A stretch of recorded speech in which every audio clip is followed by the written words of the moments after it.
नमस्कार, capital TV का खास शो यूपी का दंगल देख रहे हैं आप। मैं हूं आपके साथ पूजा। उत्तर प्रदेश विधानसभा चुनाव जीतने के लिए बीजेपी हर संभव कोशिश में जुट गई है।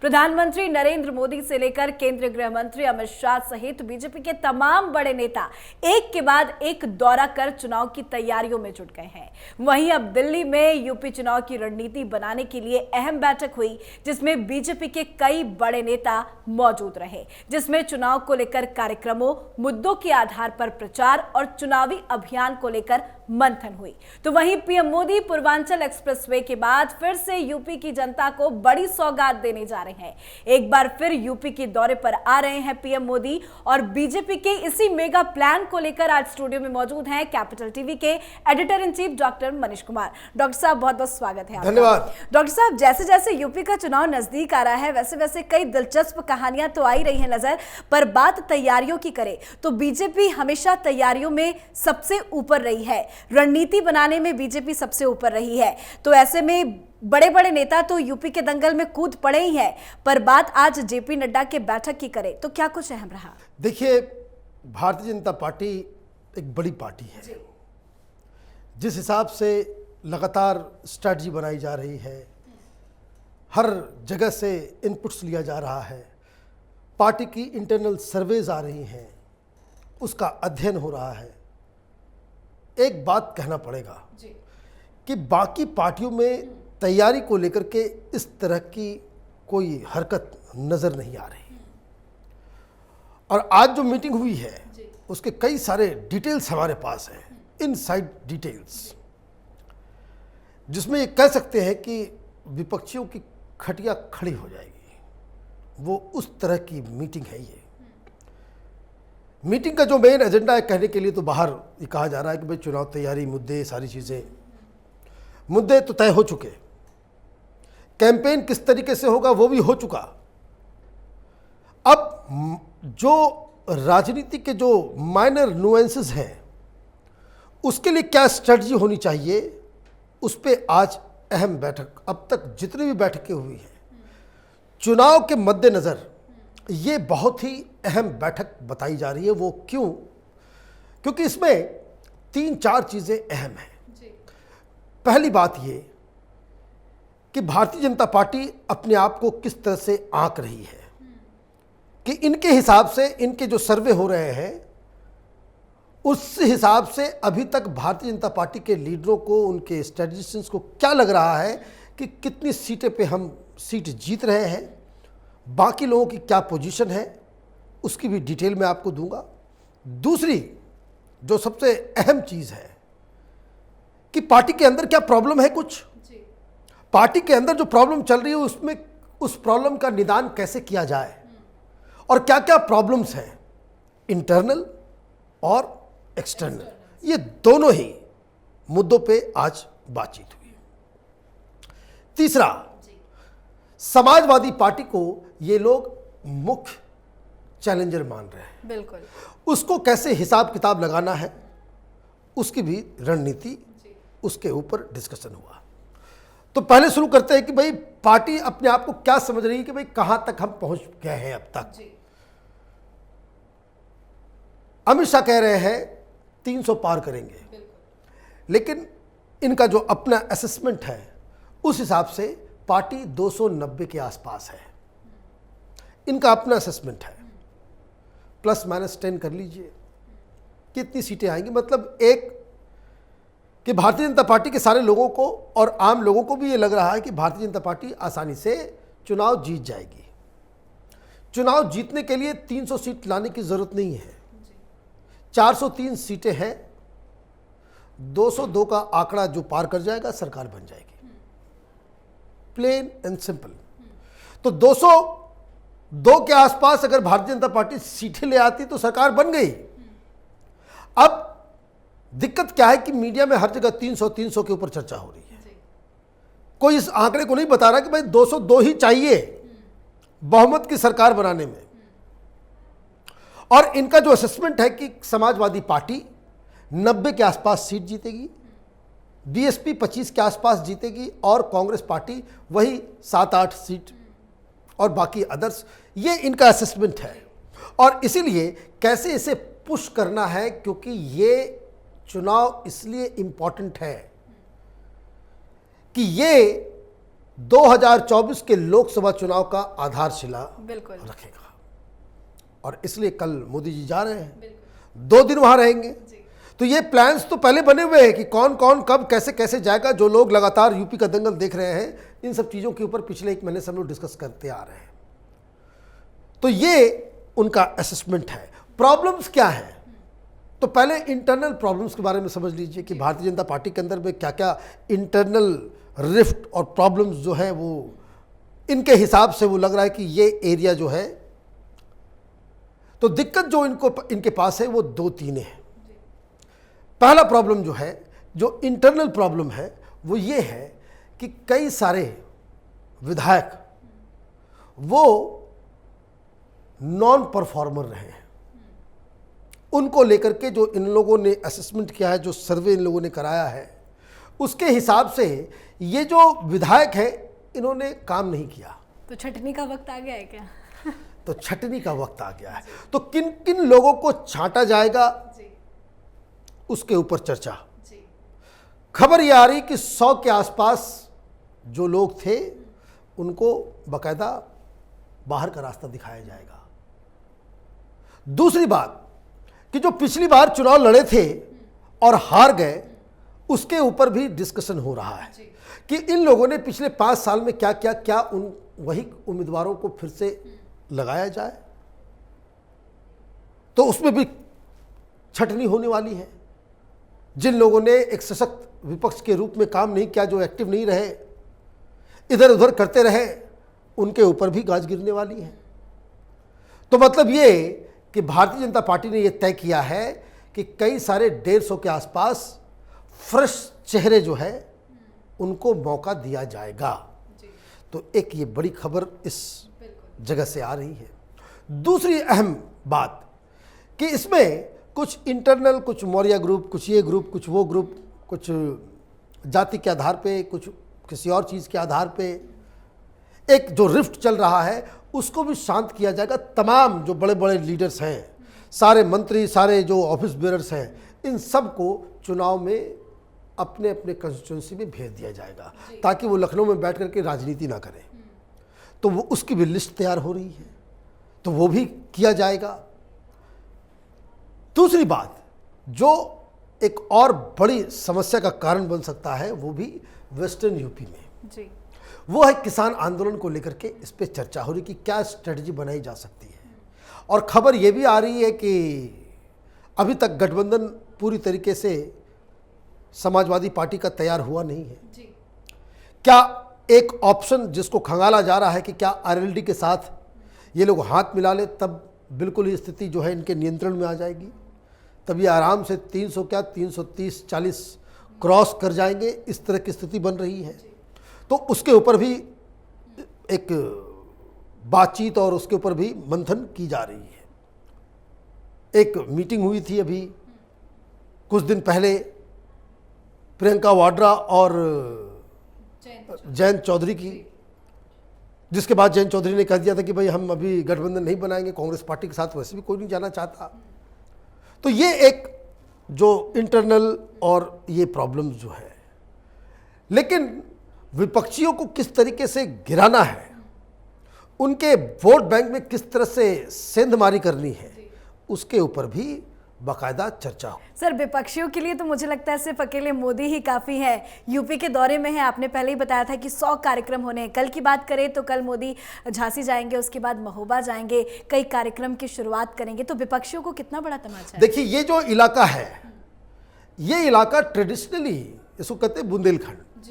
ये दरअसल मायावती का गढ़ माना जाता था, लेकिन मायावती के इस पूरे जो राजनीति जो पिछले 5 जब से वो मुख्यमंत्री के पद से हटी है, भारतीय जनता पार्टी ने एक काम किया जिसके बारे में आज भी मीटिंग में चर्चा हुई, एंड दे आर कॉन्फिडेंट कि कई सारे जो दलित पार्टी समुदाय के जो जातियां हैं, कि यूपी में जातियों के ऊपर वोटिंग होती है, तो इन लोगों को ये लग रहा है कि मायावती के अपने कास्ट को छोड़ के कई सारे जो दलित समर्थक जो मायावती के साथ थे उसमें इन्होंने अपनी पैठ बना ली है।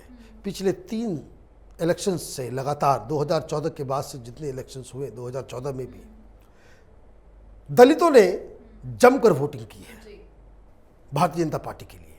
तो वो एक एरिया जो है वो बाकायदा आपने सुरक्षित कर लिया है भारतीय जनता पार्टी ने। और प्रधानमंत्री मोदी का दौरा भी है बुंदेलखंड इलाके में। ये इलाका बहुत गरीब इलाकों में से है, पानी की कमी है, बहुत सारी चीज़ें हैं। तो वहाँ पे फिर वही मैं लगातार इस बात को कह रहा हूँ कि प्रधानमंत्री जहाँ जाएंगे वहाँ के इलाकों और लोगों के लिए जो है वो योजनाओं और सौगातों की बारिश कर देंगे। और ये विकास का जो है वो पूरा नैरेटिव अपने पक्ष में प्रधानमंत्री मोदी ऐसे भी कर लेते हैं तो उसका तो इम्पैक्ट होगा ही।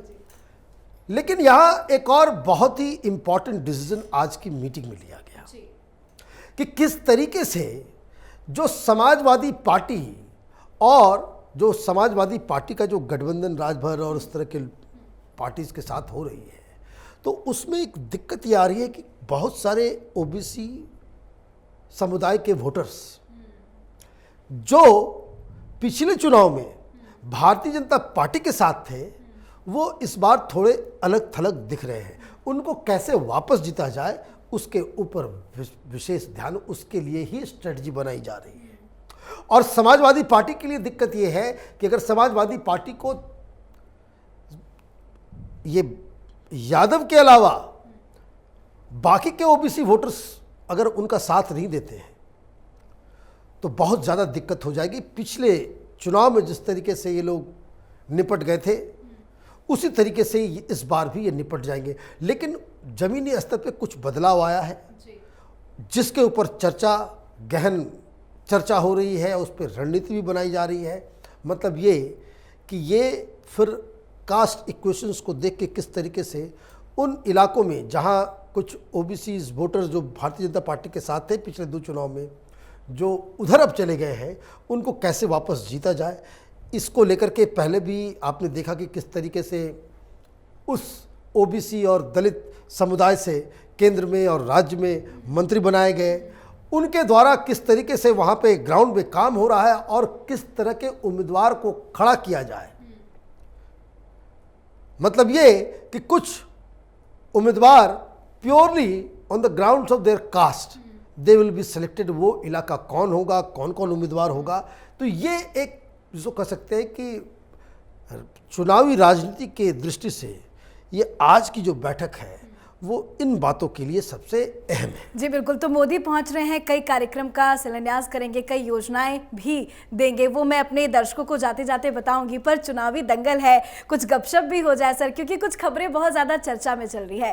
पहली खबर प्रियंका गांधी से जुड़ी हुई है। प्रियंका गांधी इन दिनों महिलाओं को साधने की बहुत कोशिश कर रही है। चित्रकूट पहुँचती है, कविता सुनाती है, पर पता बाद में चलता है कि वो कविता किसी और का लिखा हुआ है, चोरी की गई कविता है। कोई बात नहीं, वो कविता कोई भी प्रियंका वाड्रा कवि नहीं है, कोई दिक्कत नहीं, कविता तो वो बता सकती है।